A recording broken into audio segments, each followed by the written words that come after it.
Quando a voz escondida no vento resolve cantar, quando o verso embrulhado nas ondas aprende a dizer, quando a estrela cadente no céu faz clarão na cidade, o poeta que vê sob a luz já se prostra. Tanta cruz, tanta desarmonia no mundo a gritar, e o poeta com a luz recebida prepara o altar. E no rito que bem-aventura a palavra consola, tira o peso da cruz, solidão vai embora. Toda vez que a divina palavra na voz tão humana se traduz, se revela, nos canta e bendiz, alinhava este chão ao seu céu, faz bordado nas almas dos réus, põe caminhos nos pés dos que antes não tinham de ir. Toda vez que o dourado do céu cai na prata da história e o mistério se deixa mostrar nos caminhos da voz, faz profeta, poeta e cantor, da palavra faz gesto de amor e polvilha de luz o caminho para quem nele for. Toda vez que o profano recebe no ventre da alma a beleza da arte que em Deus tem raiz, o divino nos desce do céu, sobre o mundo derrama o seu véu, e a beleza rendilha os caminhos, nos põe noutra luz.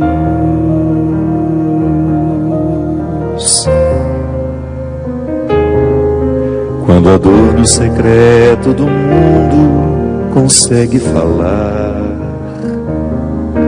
quando o algoz alojado nas sombras aprende a dizer, quando a morte nas tramas da vida nos rouba a palavra, o artista que vê pede a Deus a resposta, e no misto de luz e penumbra se põe a buscar a resposta que nunca responde, mas faz prosseguir. E na arte que reza sem voz, todo artista tempera a dureza do chão com esperanças eternas. Toda vez que a divina palavra na voz tão humana se traduz, se revela, nos canta e bendiz, alinhava este chão ao seu céu, faz bordado nas almas dos réus, põe caminhos nos pés dos que antes não tinham de ir. Toda vez que o dourado do céu cai na prata da história e o mistério se deixa mostrar nos caminhos da voz, faz profeta, poeta e cantor, da palavra faz gesto de amor e polvilha de luz o caminho para quem nele for. Toda vez aí no ventre da alma a beleza da arte que em Deus tem raiz, o divino nos desce do céu, sobre o mundo derrama o seu véu, e a beleza rendilha o caminho, nos põe noutra luz.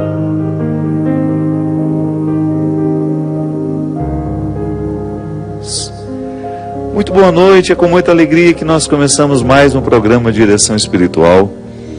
Hoje evocando o significado dessa música que eu já fiz há muito tempo atrás, que dá nome a esse disco, Deus no Esconderijo do Verso. Uma letra longa, né? Tem até que conferir, né, Cristian? Senão a gente não faz até o fim. Boa noite, meu querido amigo, muito obrigado. Acredito de verdade que Deus mora na beleza, que todas as vezes que nós temos a oportunidade de tocar a beleza do mundo, é como se ali nós pudéssemos ouvir, sem nenhum equívoco, a voz de Deus. Porque às vezes nós ouvimos a voz de Deus com os equívocos do mundo, não é verdade? Eu, por exemplo, posso ficar equivocado no momento que vou falar de Deus a alguém, posso estar movido pelos meus interesses. É um perigo a gente falar de Deus a alguém. Eu posso estar falando do Deus que foi configurado a partir dos meus traumas, dos meus medos. É sempre um risco. É por isso que nós precisamos purificar ao longo da nossa vida a nossa experiência de Deus. Como é que Ele nos foi apresentado? O que ouvimos dEle? Sim, você vai chegar à conclusão de que muita coisa precisa cair por terra, porque você teve acesso a Deus a partir dos filtros humanos que você tem. Uma pessoa, por exemplo, que teve dificuldade de ser amada pelo pai, certamente também terá dificuldade de acreditar no amor do Pai, de Deus Pai. Por isso, talvez, a gente tenha tanta facilidade, nós que somos católicos, né, de trocar uma ideia com Nossa Senhora. Não é que a gente duvida do poder, não é que a gente coloca Nossa Senhora acima do poder de Jesus, não, apenas desabafo de filho. Nós não estamos dando a ela uma autoridade que não é para ela. Nossa Senhora, por exemplo, não perdoa pecados, não nos redime. Isso é tudo missão específica do seu Filho Jesus. Mas a gente conta a ela nas nossas orações os erros que comete, por uma facilidade antropológica. A mulher tem um acesso muito fácil ao coração da gente. É muito mais fácil a gente ter traumas com o pai do que com a mãe. Engraçado isso, né? Parece que a mãe nasceu de fato para ser mãe. A mulher, desculpe-me. Nós homens somos mais desligados. Não é uma regra, né? Não é para todo mundo. Mas é muito mais fácil você encontrar pessoas que têm traumas muito severos na relação com Deus, porque não se sentiram amados pelos pais. Então, sempre que nós passamos a limpo a nossa experiência de Deus, nós vamos esbarrar nos limites que são próprios da nossa condição humana. E no momento que eu escrevi essa música, eu justamente pensava nessa oportunidade que Deus tem de falar ao nosso coração sem os filtros das nossas realidades humanas. Quando Ele não precisa passar por nenhuma realidade humana para tornar-se absolutamente comunicante ao nosso coração e à nossa consciência. Que são os dois símbolos, né, do processo da conversão. Aquilo que passa pela minha consciência chega ao meu coração.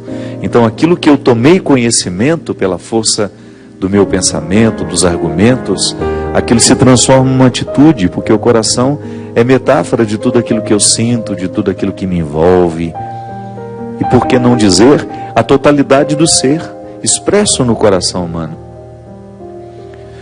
Quando a voz escondida no vento resolve cantar, quando o algoz alojado nas sombras aprende a dizer. Então a gente vai descobrindo esse Deus que nos fala através de realidades humanas. Ou melhor, humanas não enquanto criadas por nós, mas que estão acessíveis a nós. A natureza, por exemplo. Impressionante, minha gente.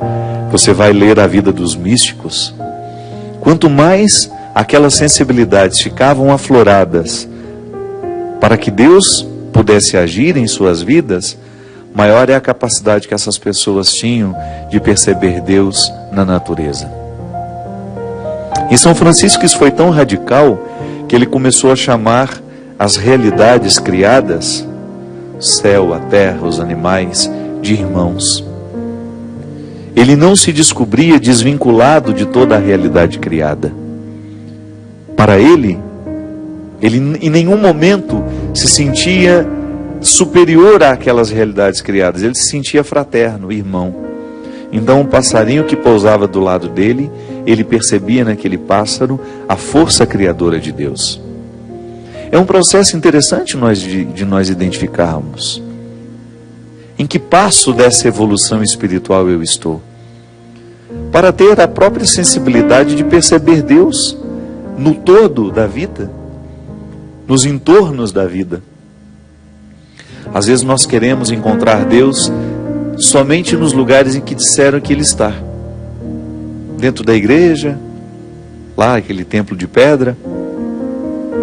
Vamos lá para encontrar com o Senhor, claro, isso faz parte do rito. Mas a gente não pode se privar de perceber Deus em todas as realidades.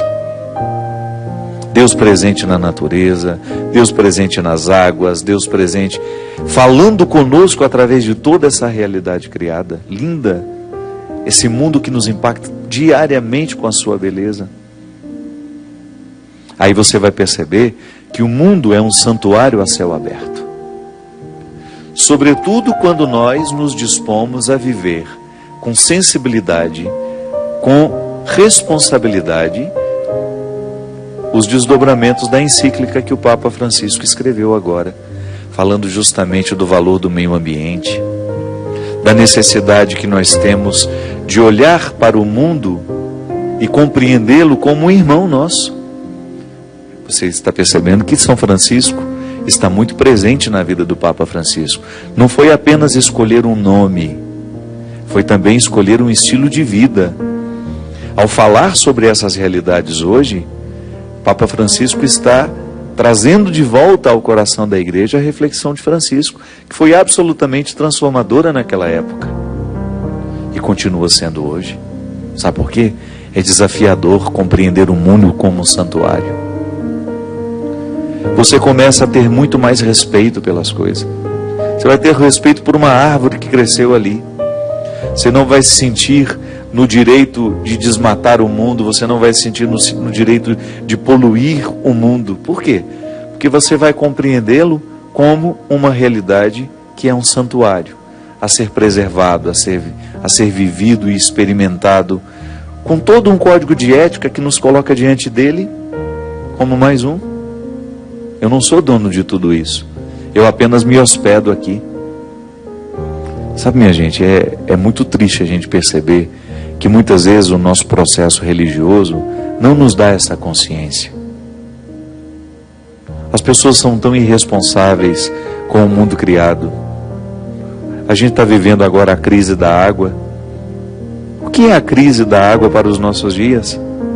O resultado de um descrédito, né? de um uso sem consciência, que foi se arrastando por séculos.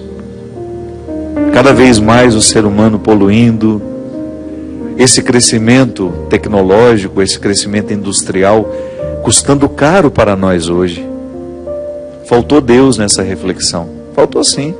Faltou a gente ter coragem de dizer que isso é pecado sim, que jogar um lixo na rua é pecado. É um pecado social. Que quando eu poluo um rio, eu estou pecando. Sim. A gente deixou de se acusar disso.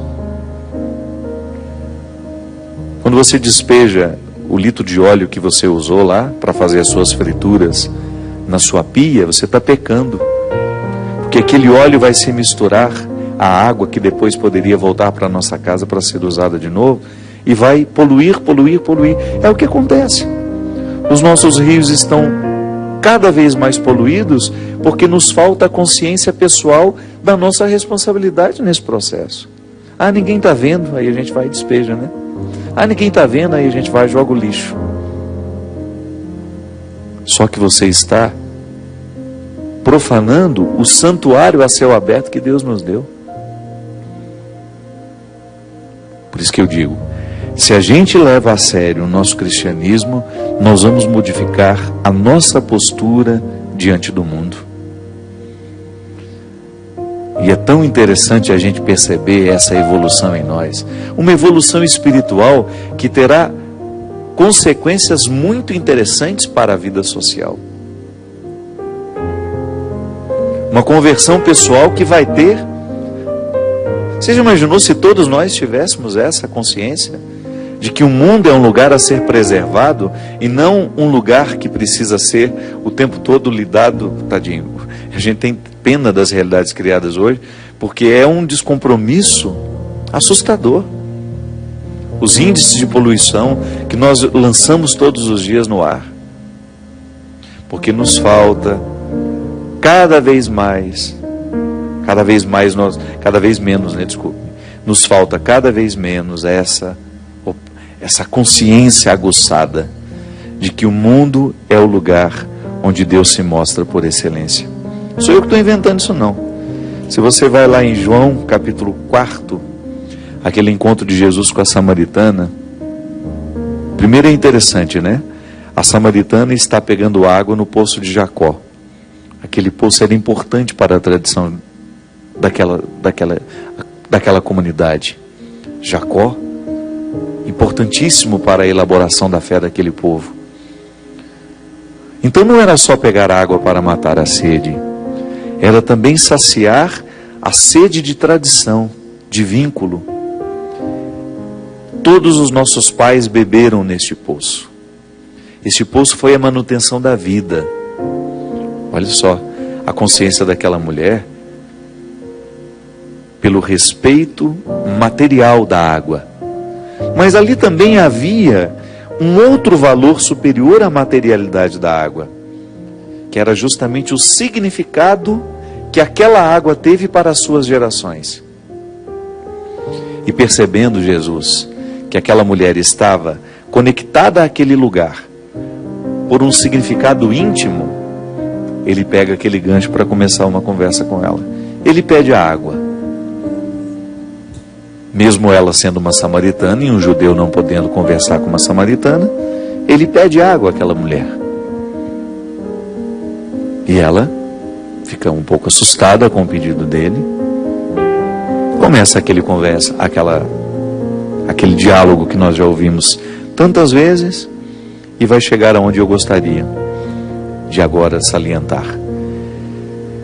Jesus aceita a água, bebe daquela água e diz a ela que uma água ainda mais pura que aquela que ela estava retirando do poço de Jacó lhe seria dada se ela tivesse a transformação da sua vida, se ela tivesse a transformação da sua consciência. Isso é, se ela se reintegrasse ao mundo, não apenas pelo valor material daquela água, que naquela mulher não faltava, ela já era uma mulher ecologicamente consciente, mas faltava a ela a consciência de que Deus estaria acessível em todos os lugares, de que o mundo é um santuário a céu aberto, e que aquela consciência iria lhe favorecer como pessoa. Ela ia crescer, ela iria evoluir muito mais à medida em que ela assumisse esse Deus que está em todos os lugares, que nos motiva diariamente a viver segundo aquela tradição, mas indo além do que a tradição prescrevia. Ela pergunta para ele, né? Em que lugar, em que montanha? Porque alguns diziam que era aqui, outros diziam que era ali, que Deus poderia ser encontrado. E Jesus, de maneira muito direta, mas ao mesmo tempo com muita serenidade, né? Porque ele não perdia a serenidade em nenhum momento. Ele dizia as verdades mais duras às pessoas com uma serenidade de nos dar inveja. Mulher, acredita-me, vem a hora em que nem nesta montanha, nem em Jerusalém adorareis o Pai. Vós adorais o que não conheceis. Nós adoramos o que conhecemos, pois a salvação vem dos judeus. Mas vem a hora, e é agora, em que os verdadeiros adoradores adorarão o Pai em espírito e verdade. Estes são os adoradores que o Pai procura. Deus é espírito, e os que o adoram devem adorá-lo em espírito e verdade.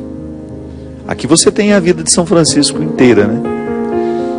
O processo final que Francisco viveu para poder chegar a essa capacidade de perceber Deus em todas as realidades, inclusive naqueles mendigos que ficavam julgados fora do muro de Assis. A consciência aguçada de que esse Deus está no vento, está no ar, está no fogo, está na água, está no meu irmão, está na árvore, está no pássaro, nos rios. Aí você vai ampliando a compreensão que vai nos colocando dentro deste santuário a céu aberto. Não é aqui, não é ali, mas é em espírito e em verdade. Onde o coração humano estiver, ali a sensibilidade estará acessível, colocando este Deus acessível e fazendo com que cada vez mais ele se descubra como parte integrante deste lugar que foi criado justamente para a nossa salvação. Essas são as repercussões da vida cristã, minha gente. A encíclica do Papa Francisco nunca foi tão atual. A reflexão é absolutamente necessária para os dias de hoje, em que nós estamos vivendo o colapso dos recursos naturais. Estão se esgotando, porque nós não temos a consciência aguçada para perceber um mundo como um lugar que como um lugar que nos pertence, mas por empréstimo, e não como um lugar para ser escravizado e explorado de maneira inconsciente, de maneira irresponsável. Você também é convidado a viver essa evolução espiritual. Vai lhe fazer bem, pode ter certeza. Toda vez que você se desafia a aguçar a sua consciência para perceber os seus pecados, aí você vai ver que seus pecados não são só os das instâncias da sexualidade, como tantas pessoas se acusam sempre o tempo todo. Você vai ver que o pecado não é só enganar o seu irmão, não.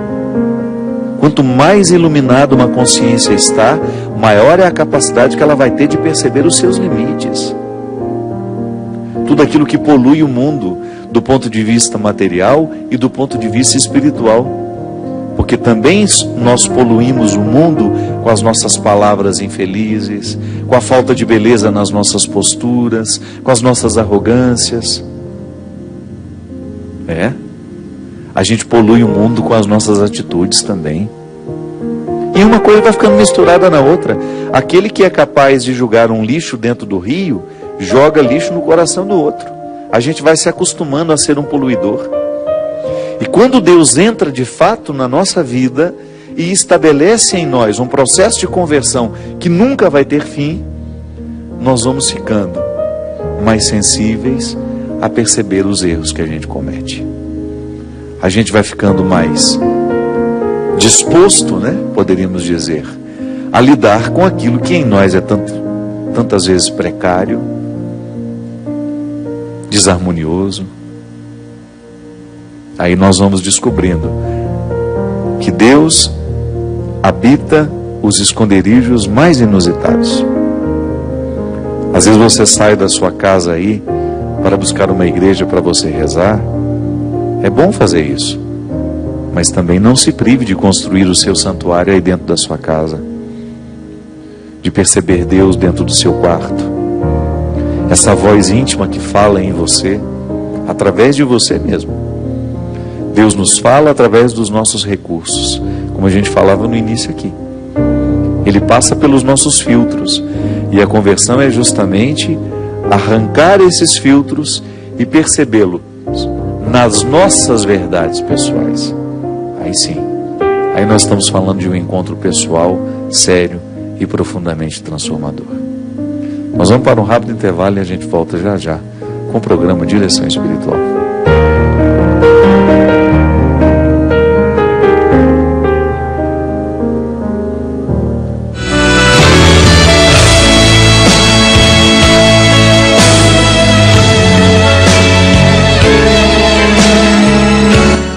Estamos de volta com o programa Direção Espiritual. Obrigado a você que nos assiste. Obrigado também a você que nos indica. A gente sabe que muitas pessoas que já conhecem o programa Direção Espiritual, que já permitiram que essa agenda fizesse parte da sua vida, desde o tempo que nós estamos aqui às quintas-feiras, indicam esse programa a outras pessoas. Sempre aqui uma oportunidade que nós temos de refletir, temáticas que nos são comuns, porque é muito interessante. As pessoas são diferentes, mas os problemas são os mesmos. Então, os assuntos que a gente fala, as questões que a gente levanta, às vezes sugerida por pessoas que nos escrevem, sempre tem uma representatividade muito grande. São muitas pessoas que se sentem ali representadas naquela resposta que a gente dá. Ou então, o programa há muito tempo deixou de ser perguntas e respostas, né? A gente gosta muito mais da boa prosa, da boa conversa. A gente não tem ansiedade de responder aqui ao vivo as cartas, porque a gente acredita que a gente chega ao conhecimento da verdade à medida em que a gente reflete.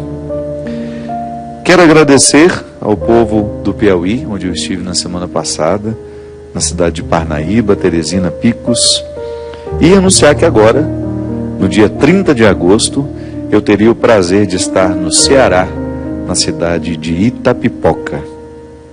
No dia 11 de setembro, estaremos com o show Piano e Voz na cidade de Maringá. E no dia 26, também, de setembro, o mesmo show Piano e Voz na cidade de Recife. Entre em contato, entre no meu site www.fabiodemelo.com.br. Você vai ter lá os telefones e as informações sobre esses eventos. Como não são eventos organizados por nós, as pessoas aqui nos telefones indicados aqui darão essas informações. Não adianta você ligar aqui na Canção Nova sobre shows, sobre eventos, nós não temos condições de fazer isso. Na semana passada eu apresentei aqui o livro do meu querido amigo dermatologista Dr. Otávio Macedo, O Livro dos Dias que eu desisti de apagar na minha vida. Parece um título confuso, né? Mas não é não. Isso é uma expressão todos nós usamos de vez em quando, né? Ah, gente, eu gostaria de apagar aqueles dias da minha vida, né? Todo mundo tem uma fase assim, não tem? Pois é, o Dr. Otávio Macedo pega o conflito dos adolescentes que enfrentam a acne. Engraçado que, às vezes, a gente pensa que é só uma questão estética, não é não. É uma questão de saúde. E esse meu amigo desenvolveu um livro muito didático, muito interessante, para adolescentes que enfrentam essas situações. Você vai ver que a configuração dele é absolutamente facilitadora para que os adolescentes não só tenham coragem de enfrentar, né, de compreender o que é a acne, mas também de enfrentar. Então, se você conhece algum adolescente que passa por essa dificuldade, que tem todo um processo de autoestima prejudicado por causa disso, e também de saúde, porque a acne é uma porta de muitas infecções, presentei esse adolescente com esse livro. A gente está numa onda em que adolescente lê muito os autores que são, claro, e a gente vê valor nisso, são autores que estão escrevendo especificamente para adolescentes, mas eu gostei demais dessa iniciativa do Otávio, porque é uma maneira que ele tem de emprestar o seu conhecimento científico para que os adolescentes que enfrentam essas situações que são tão sofridas também possam conhecer um pouquinho do ponto de vista científico, mas ao mesmo tempo com muita leveza, com muita delicadeza. Você pode comprar o livro nas principais lojas do país, das livrarias do país, mas você também pode comprar numa promoção muito especial na Loja Sacra, www.lojasacra.com.br. Aí você aproveita, entra lá e vê os produtos nossos que são exclusivos da Loja Sacra. Inclusive o CD com que nós abrimos hoje o programa Direção Espiritual, com a música Deus no Esconderijo do Verso, que está aqui. Um CD que eu tenho participação especial de muitas pessoas que cantaram comigo. Inclusive essa música que eu cantei na abertura, quem canta comigo no disco é a minha querida amiga Nana Caymmi. Eu recebi uma carta de uma pessoa que eu admiro muito. Ela é lá da minha cidade de Formiga. Ela fez parte do meu processo educacional. Ela era orientadora. E eu já até falei dela aqui, a Lurdinha Gomes. Dona Lurdinha, como eu era acostumado a chamá-la. Uma mulher bonita, que tem um sorriso acolhedor, que fez muita, mas muita diferença na minha vida, pelo simples fato de eu vê-la ali nos corredores da escola Aureliano Rodrigues Nunes, onde eu fiz o meu primário. A Dona Lurdinha já era uma mulher que nos inspirava muitas coisas boas. Interessante, né? Algumas pessoas não precisam nem dizer muita coisa para nós. o simples fato de estarem presentes dentro de um ambiente, não é verdade? Já comunicam tanto com o seu jeito de ser, e ela transmitia uma serenidade, um equilíbrio. É claro que eu não sabia dar esses nomes naquela época, né? Eu só percebia que a presença dela me fazia bem. E eu tive a grata satisfação de me encontrar com ela quando eu estive em Formiga por ocasião do show que fizemos para ajudar a Santa Casa. E aí, depois, e naquele dia em que eu me encontrei, ela me falou de um projeto muito bonito que ela está fazendo lá em Formiga, e eu pedi que ela me mandasse uma carta, para que eu tivesse a oportunidade de usar o testemunho dela como motivação para aqueles que nos assistem, que também já estão naquela fase da vida, que já se aposentaram, que já não estão conseguindo, ou melhor, tem um tempo de sobra que poderiam dispor de tempo para poder fazer alguma coisa pelo outro, sem ter a necessidade da condição financeira, da necessidade e a urgência da questão financeira. Porque o trabalho voluntário, ele chega na nossa vida justamente para nos ajudar a dar sentido a um tempo em que nós temos mais... É como se a gente chegasse numa época em que a gente precisa ocupar o nosso tempo com coisas boas, porque a cabeça vazia é o território privilegiado para a ação do capeta, né? A gente sabe disso. Padre Fábio, acolha antes de tudo o meu abraço demorado, o meu sorriso, a minha alegria em estar me comunicando com você. Aqui em Formiga, onde mora, a nossa terra natal, eu sou voluntário em trabalhos voltados para a recuperação de dependentes e codependentes do álcool e outras drogas. Participo e vivencio atividades dos grupos de AA, Alcoólicos Anônimos, Alanon, que são familiares das pessoas que frequentam o AA, e o AE, o Amor Exigente. Pela minha gratidão a Deus, pela minha serenidade, só por hoje, participo e colaboro com esses grupos de forma física e também espiritual. Tendo Deus como meu guia, ponto. Sou viúva de alcoólatra, mãe de filha alcoólatra, cuja doença do alcoolismo está paralisada há mais de 8 anos, graças ao seu hábito diário do uso da prece, da meditação, procurando melhorar seu contato consciente com Deus, consigo mesmo e com o próximo. Padre Fábio, o que eu quero é que através dessa sua filosofia de vida tão expressiva, contagiante, o senhor pudesse passar em seus programas de tamanha audiência, repercussão, a importância dos familiares de dependentes químicos de se tratarem também em sua codependência. Sabe-se que codependente é uma pessoa que tem deixado o comportamento de outra afetá-la e é obcecada em controlar o comportamento dessa outra pessoa. O que quero? Por favor, dê uma força espiritual para os codependentes. Fale mais sobre isto. Sua fala tem muita força. Há muita informação sobre a dependência química, mas veja em quantidade bem inferior o cuidar de informações sobre a dependência, sobre a doença da codependência. Em sua obra, Quem me roubou de mim, percebi que o desligamento não significa desligar-se das pessoas que amamos, com quem nos preocupamos, mas da agonia do envolvimento. Deus te abençoe sempre, sempre, sempre. Repito, sua fala tem muita força. Eu particularmente testemunho que já fui e sou muito abençoada com suas palavras e com a leitura de suas obras. Elas têm um teor de libertação interior. Você nos ensina a transformar a autopiedade em autoestima. Fique com Deus, peço sua bênção. Lurdinha Gomes, 12 de julho de 2015. Muito obrigado, querida. Muito obrigado, fico muito honrado de saber que você que participou de maneira tão positiva do meu processo humano, agora me dá a oportunidade de também participar do seu. A Lurdinha toca um aspecto muito interessante. Toda vez que nós temos um quadro de vício dentro das nossas casas, nós temos desses dois papéis que precisam ser identificados. O dependente, que é aquele que sofre diretamente o problema do vício.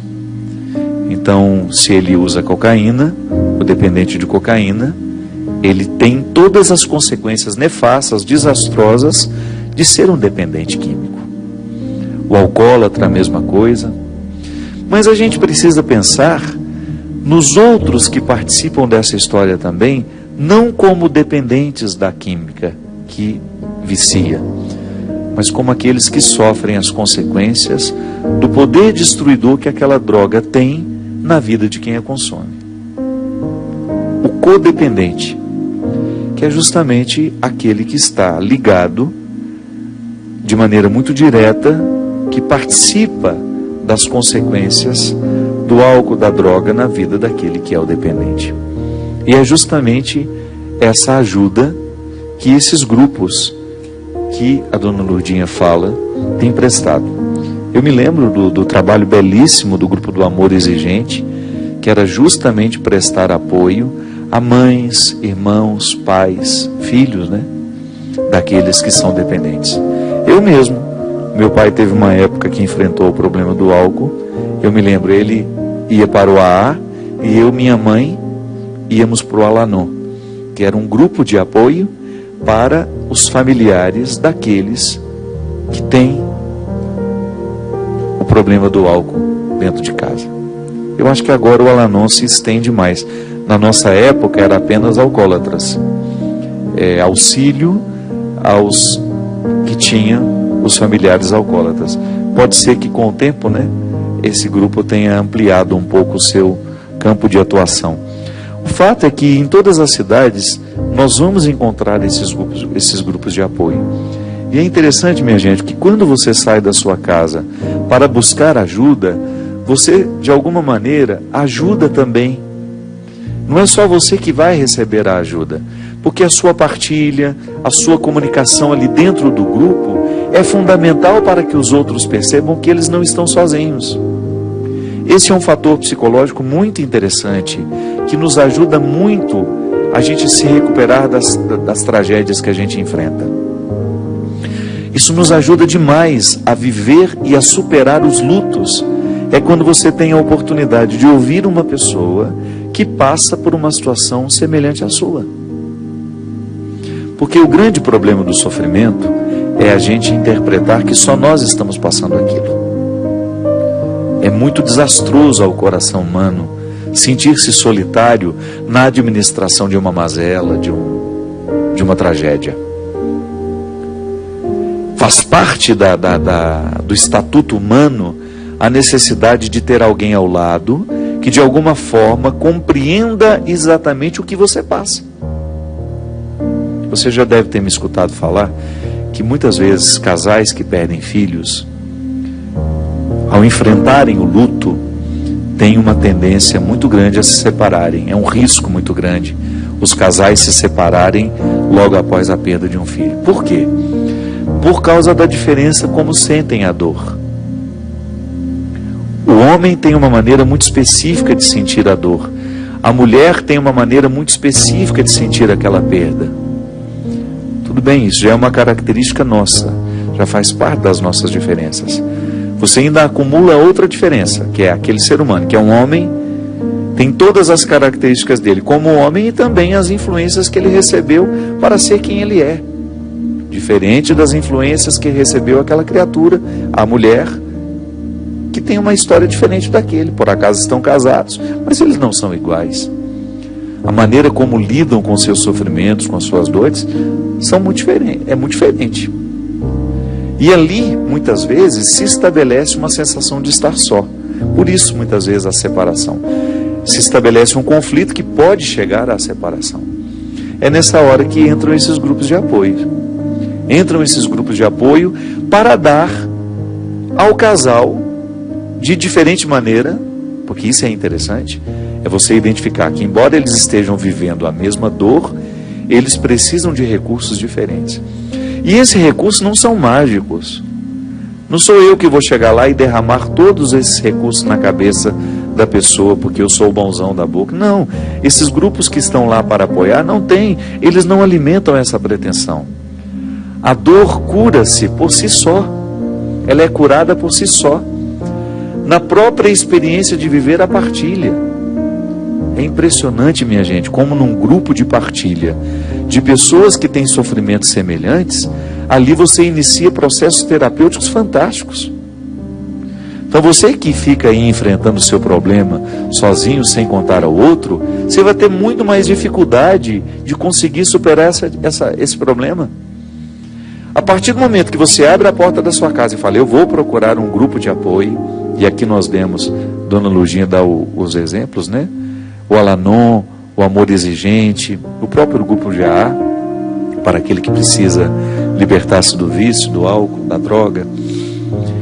A gente começa a criar um contexto que seja um pouco mais favorável à nossa cura. Porque nós precisamos favorecer o nosso processo de cura. Se eu tenho uma doença, eu tenho que buscar o tratamento específico para aquela doença. A primeira coisa, os exames que vão me identificar em que nível aquela doença está agindo em mim, em que proporção eu já estou doente, porque existem proporções da doença, né? Eu posso estar pré-diabético, como posso estar com os meus índices altíssimos a ponto de me provocar quase a minha morte. Então nós temos ali uma graduação da ação dessa doença em nós. O primeiro passo é ir lá, identificar em que pé dessa doença eu estou, identificar qual é o médico que vai cuidar, e aí começar a fazer o tratamento, tomar os remédios, as posturas de vida, as mudanças de hábitos, que vão favorecer a nossa cura. Ou então, até mesmo, às vezes não tem cura, são doenças crônicas, mas vão me ajudar a administrar a doença, e eu convivo como se ela não existisse, sabendo que ela está ali, mas os meus hábitos são tão saudáveis, são tão favoráveis, você cerca a doença de hábitos saudáveis. Então você fica minando o poder da doença em você. Agora, se você sabe que você tem diabetes, enfia a cara no doce todos os dias, não tem nenhuma disciplina, você não faz uma atividade física, você não cuida dos carboidratos que você ingere, meu filho, você está dando força à doença que mais cedo ou mais tarde vai te causar prejuízos muito graves. O mal-estar psíquico emocional, ele segue as mesmas regras da doença física, com tratamentos diferentes, é claro. Eu preciso identificar a causa do meu desconforto e buscar um espaço que favoreça o florescimento de uma cura para esse mal-estar. E muitas vezes, quando nós temos coragem de dar um passo na direção deste movimento que vai favorecer a nossa mudança, é natural que a gente leve muita gente com a gente, porque o outro vai perceber que está dando certo na gente. É por isso que eu digo que quando você vai para ser ajudado, você ajuda também. Porque usar uma palavra bonita, né? É uma catarse. O que é a catarse? É um processo de purificação. Eu fico purificado. Eu vou falando da minha dor, eu vou verbalizando, e também nisso a psicologia nos ajuda, que quando a gente é capaz de falar de um sofrimento, nós já estamos com 50% dele resolvido. Se a gente não é capaz de verbalizar um desconforto, é porque ele ainda nos sufoca mais do que deveria. Então a verbalização de uma realidade já é um passo para a cura. Pode observar, às vezes você amanhece angustiado, sufocado, não sabe exatamente o que está te angustiando. E aquilo vai te causando um desconforto tão grande, e as pessoas percebem, porque o sofrimento espiritual psíquico, ele se manifesta na cara da gente, né? O outro percebe que você não está bem, ele vai te perguntar, o que você tem? E você não sabe dizer. Agora, a partir do momento que você vai recolhendo as peças daquele quebra-cabeça, e você vai identificando, por que eu amanheci assim hoje? Em que momento que eu senti que aquele desconforto iniciou? Às vezes é uma coisinha que você leu na internet. Às vezes é um e-mail que você leu, uma palavra que te deixou aborrecido, uma cena que você viu na televisão, aquilo desencadeou em você um processo opressivo, enfim. A gente começa a buscar as peças do quebra-cabeça da angústia e daqui a pouco você se torna capaz de falar sobre o que até então estava te angustiando e que era puro silêncio.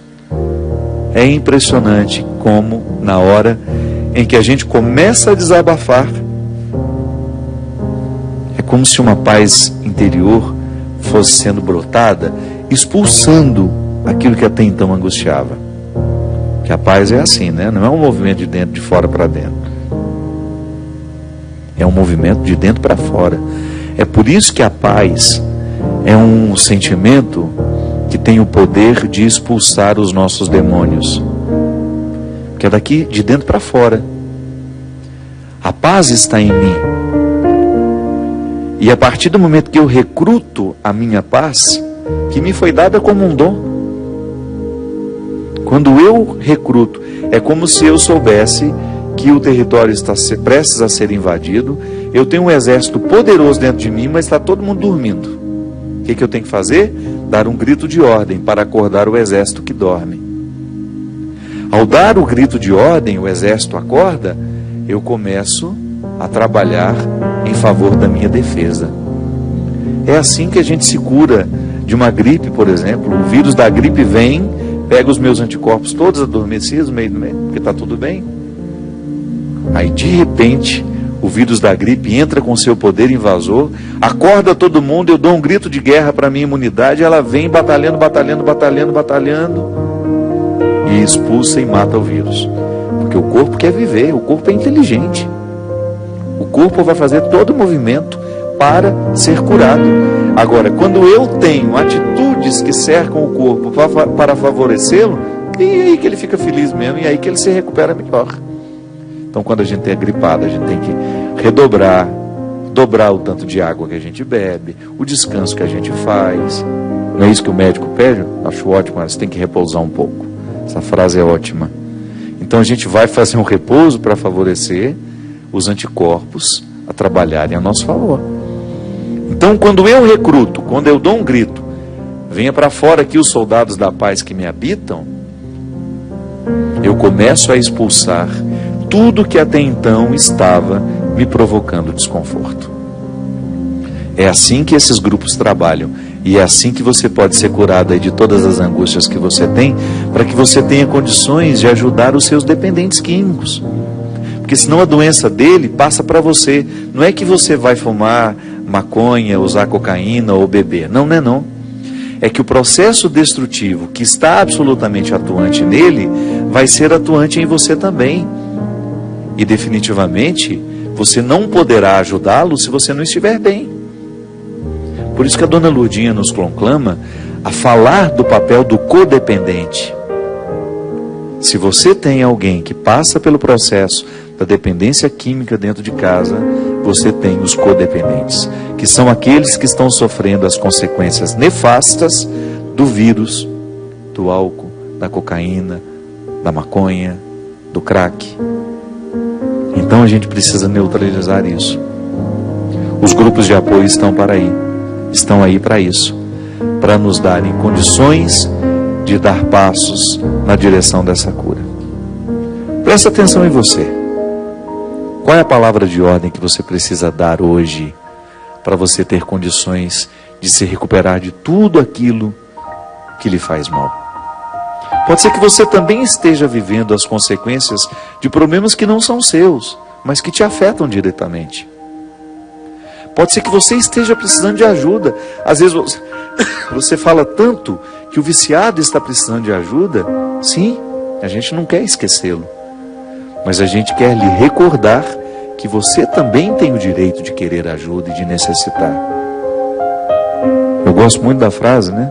Às vezes a gente carrega muito mundo sobre as costas. Às vezes a gente quer ser forte o tempo todo. Olha, todo soldado, até o mais corajoso, tem o direito de chorar e dizer que sente medo. Então não é nenhum problema a gente retirar essa couraça de aparente vitória e de luta, disso, daquilo, sair da nossa casa e ir na direção de pessoas que estão sofrendo o mesmo que nós. Acredite, a palavra do outro nos fortalece e a nossa palavra fortalece o outro. A partilha nos encaminha para uma cura muito saudável. Não é mágica, viu? Não é nenhum processo mágico. É um processo terapêutico que a palavra e o testemunho nos proporcionam.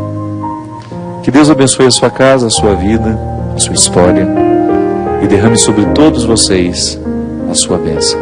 Ele que é Pai, Filho e Espírito Santo. Amém. Até a semana que vem, se Deus quiser. Toda vez que a divina palavra na voz tão humana se traduz, se revela, nos canta e bendiz. Alinhava este chão ao seu céu, faz bordado nas almas dos réus, põe caminhos nos pés dos que antes não tinham de ir. Toda vez que o dourado do céu cai na prata da história e o mistério se deixa mostrar nos caminhos da voz, faz profeta, poeta e cantor, da palavra faz gesto de amor e polvilha de luz o caminho para quem nele for. Toda vez que o profano recebe no ventre da alma a beleza da arte que em Deus tem raiz, o divino nos desce do céu, sobre o mundo derrama o seu véu, e a beleza rendilha os caminhos, nos põe noutra luz.